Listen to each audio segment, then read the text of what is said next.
I am a dork. Please try to contain your disbelief. And so therefore I enjoy dorky things. I love Doctor Who, kids cartoons, role-playing games, and of course, Star Trek.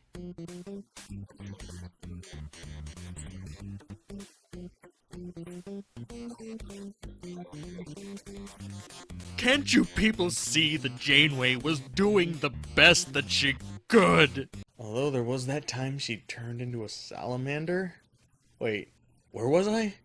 Oh yes, so it occurred to me recently, while I love Trek and I love video games, I haven't actually played any Star Trek games in years, which got me wondering, what games are out there that I may have missed out on? So I did what any rational person would do. I jumped on eBay, typed in Star Trek game, and bought the first unfamiliar game that came up. And that game, my friends, was Star Trek Invasion for the original Sony PlayStation.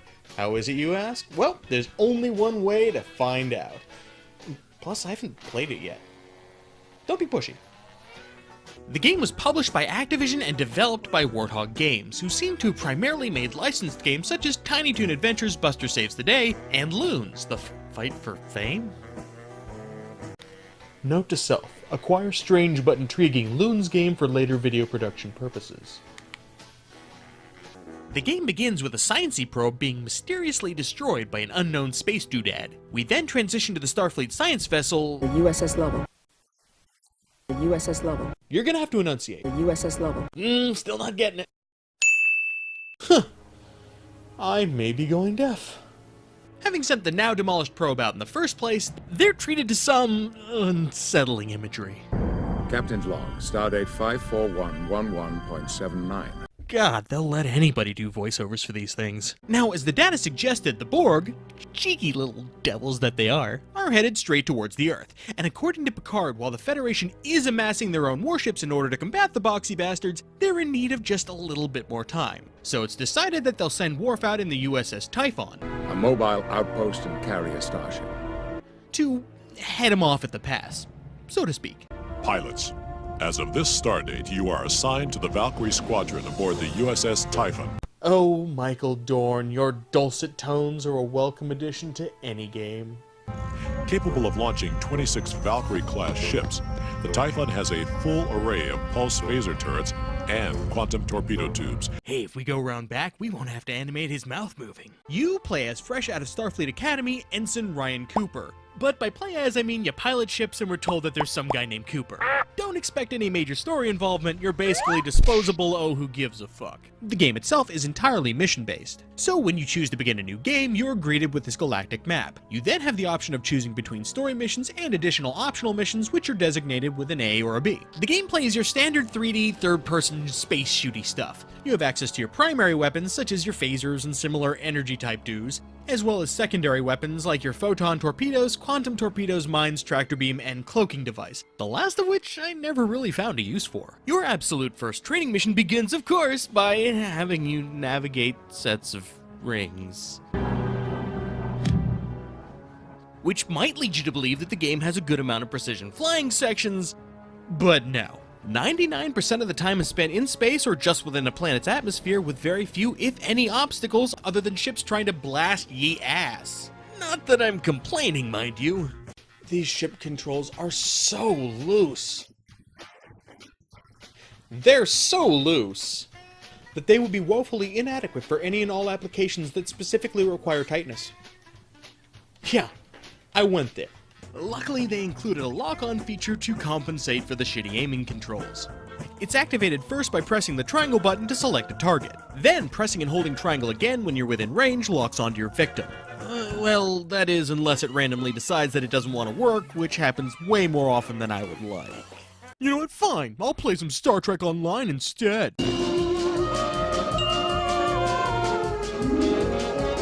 As the story progresses, we find out that the Borg are just the tip of the iceberg. Spaceberg? Well, anyway, eventually we're introduced to a new alien race called the Kamjatae. Alright. It turns out they're a right group of bastards who are trying to kill us because... evil aliens? The mission diversity is pretty minimal here. You're usually told to shoot some things, and then you shoot those things, and then there's another thing, you gotta shoot that thing, and then there's a bigger thing, you shoot that, and then you win. Although, they did break up the spaceship murder with some manned turret murder in this one stage. Woo-hoo? Wait, this is a Star Trek game, right? The series that's all about sociology and the bigger picture in terms of science fiction, how destroying our perceived enemies should be the last resort?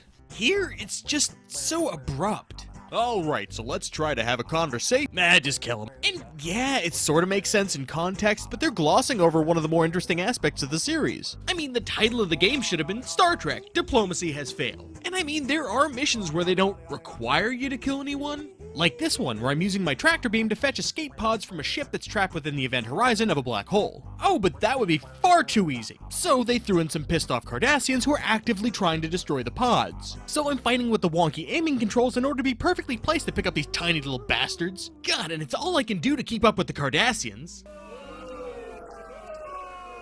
And if you happen to lose just 2 of these escape pods, the mission fails and you have to start all over again. And you get to sit through the opening dialogue every... Klingon, you and your Federation minions attacked and destroyed a Cardassian freighter.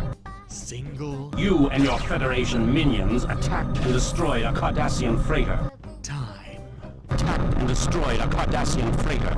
So hey, whatever happened to those... 26 Valkyrie-class ships. Yeah, and yet I'm out here all on my own saving these escape pods one by one while being shot at by irate alien assholes? The difficulty here is just all over the map. Like this early mission where I'm once again all by my lonesome and I have to attack a goddamn fleet 26 Valkyrie-class ships. of Kamjate fighters. Mind you, this is one of the first times we ever encountered them, so we're not entirely sure what they're capable of. So the first choice is to send down a single ship that's being piloted by a brand new ensign to take on waves of fighters we know next to nothing about. Oh my god. Is Michael Dorn trying to kill me? Hell, if you don't do it quickly enough, he scolds you and throws up a timer on the screen. Once it hits 0, you fail the mission. Yeah, I know we've thrown you into an incredibly dangerous situation with an unknown hostile alien species, but you're just not slaughtering them quickly enough. And you know the Federation prefers to have you end the lives of newly discovered life forms in a timely manner. Chop chop. You are testing my patience. Can it, Dorn? Oh, and there's this one stage that can just lick it tender. You run into a fleet of Borg cubes, and after defeating a bunch of smaller ships, they have you enter the lead cube. After a long, winding hallway, you'll eventually reach a room where you need to blow up these little spinny-doos in order to expose the transwarp coil. Although I wish I could lock onto these things. You steal the coil, and you have to make a hasty retreat in order to escape the exploding cube, which sounds exciting until you factor in the loose controls and the fact that a single mistake causes you to screech to a halt and then die horribly. Mission failed, fuck you, start over from the beginning. Now, as far as the overall presentation is concerned, Yeah, I'd say it looks the part.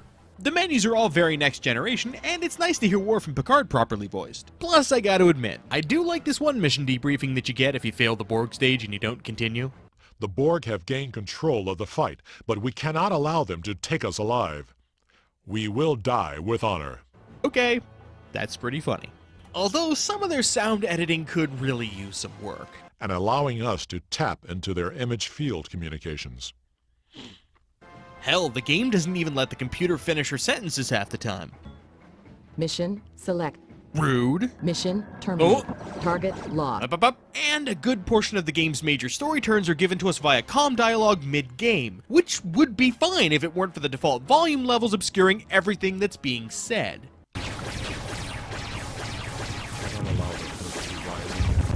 I mean, it looks alright for a late-generation PS1 game, I guess. But like many early 3D polygonal games, it hasn't aged particularly well, and sometimes it's a little hard to determine what the hell you're supposed to be shooting at.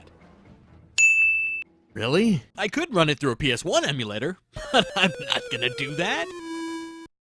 Now, some of you may be wondering what happened to my ongoing coverage of the story. Well, I'd love to be going over it for you, but I doubt many of you would like to hear me narrate over these text crawls, because actual interesting cutscenes are few and far between. So, let's do this instead.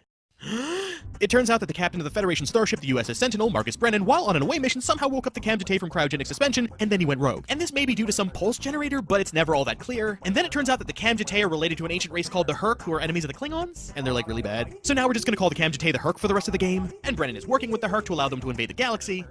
Oh yeah, and he does this because they're like really cool or some junk, or was it the pulse generator that warps his mind? Phew. So you chase his ass down and disable his ship. And the final stage has you searching through a group of decoy escape pods to find the one with that creamy Brennan filling. If you fail to find him in time, you get the bad ending. If by chance you do happen to find him, the game gives you the choice between pressing X to repel him through the rift that he opened to allow the Hurt to invade, or square to gingerly guide him through the rift to close it. If you hit X, you know, if you're not paying attention, you guessed it, you get the bad ending. So we disable his ship again, find the escape pod, choose the correct selection, and holy crap. They finally give our character a face and a voice, and it's every bit as underwhelming as you always knew that it would be. Commander Worf, this is Ensign Cooper. However, for all our trouble and all of our effort, we get a not as bad ending. Wait, what the crap? Hold on.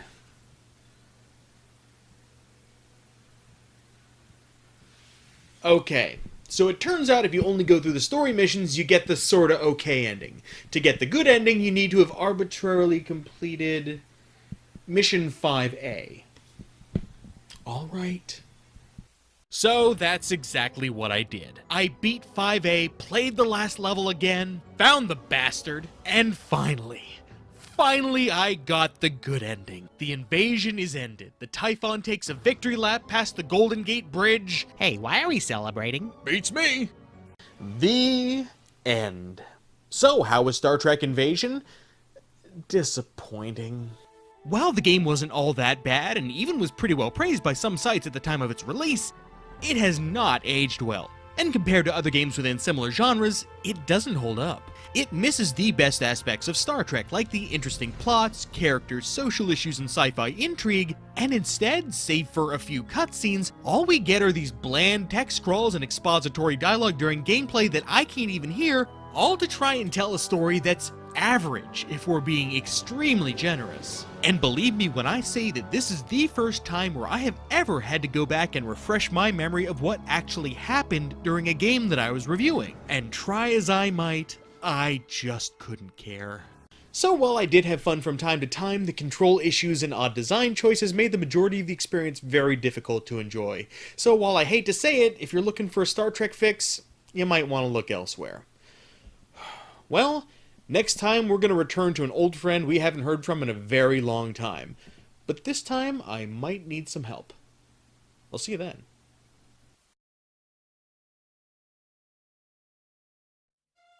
Hey guys, thank you so much for watching this video, and I know I do say that a lot. This one took way longer than I expected, there were a lot of bumps in the road, but it's finally out and I hope you enjoyed it. As always, if you haven't already subscribed, please do that, follow me on Twitter, check out my Facebook, and I will see you on the next one. Michael Dorn, I still love ya.